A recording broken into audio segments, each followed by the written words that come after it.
नमस्कार. न्यूज महाराष्ट्र एक्सप्रेसमध्ये आपलं हार्दिक स्वागत.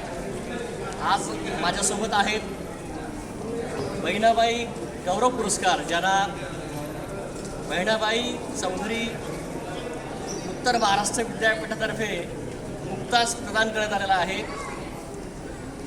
कुलगुरू मुंबई विद्यापीठ रवींद्रजी कुलकर्णी आणि आपल्या जळगाव विद्यापीठाचे कुलगुरू विजयजी माहेश्वरी यांच्या उपस्थितीमध्ये आज सरांना मानाचा पुरस्कार मिळाला गेला आहे. प्राचार्य डॉक्टर संजीवजी गिरासे आपल्यासोबत आहेत. सर, कसं वाटतं याला पुरस्कार स्वीकारलेला आहे आपण? काय भावना आपली?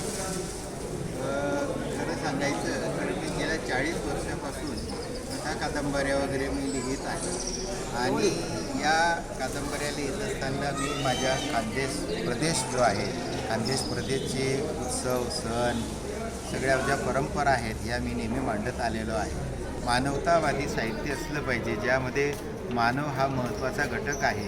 असं साहित्याची जर आपण निर्मिती केली तर निश्चित ती लोकांपर्यंत पोचते, लोकांच्या हृदयाला पोचत असते. मी ऐराणीतून जेव्हा पहिली कादंबरी माझी प्रकाशित झाली लगीन, त्यानंतर ज्या 2-4-5 वर्षामध्ये तिला जो रिस्पॉन्स मिळाला त्याच्याने मी थोडासा खचलो की बाबा ऐराणी कोणी वाचत नाही, ऐराणी वाचायला कठीण आहे, लिहायला तर ती कठीण आहेच आणि ऐराणीची विशेष अशी लिपी नाही आहे. त्याच्यामुळे आपल्याला प्रमाण मराठीतलीच लिपी आपल्याला वापरून ती ऐराणी लिहावी लागते.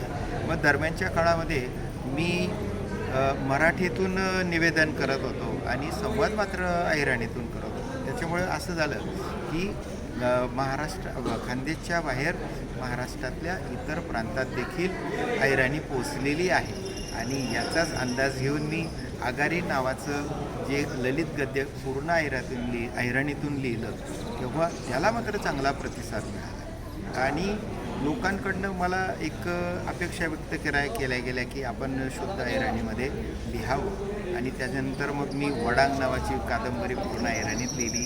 आयपन नावाचं ललित गद्य मी पूर्ण ऐराणीतून लिहिलं आणि त्याचंही समाजामध्ये अतिशय चांगल्या पद्धतीने स्वागत होत आहे. आणि असं कुठंतरी वाटत होतं की आपण ऐराणीतलं लेखन थांबवावं. याच काळामध्ये मला कवयित्री बहिणाबाई चौधरी उत्तर महाराष्ट्र विद्यापीठाने कवयित्री बहिणाबाई चौधरी पुरस्कार देऊन माझा जो सन्मान केला, त्या सन्मानाने मी पुन्हा प्रेरित झालेलो आहे आणि आपल्याला ऐराणीतून पुन्हा जास्तीत जास्त चांगल्या पद्धतीचे लेखन करायचे आहे. हे प्रोत्साहन मला मिळालं आणि यापुढे भविष्यात मी अतिशय चांगलं कसदार, ज्याला वाङ्मयीन मूल्य असतील, सामाजिक मूल्य असतील, भारतीय परंपरा याच्यामध्ये जोपासणारं साहित्य मी निर्माण करणार आहे. विद्यापीठाने मला हा जो पुरस्कार देऊन मला सन्मानित केलं त्याबद्दल मी विद्यापीठाचे मनपूर्वक आभार व्यक्त करतो.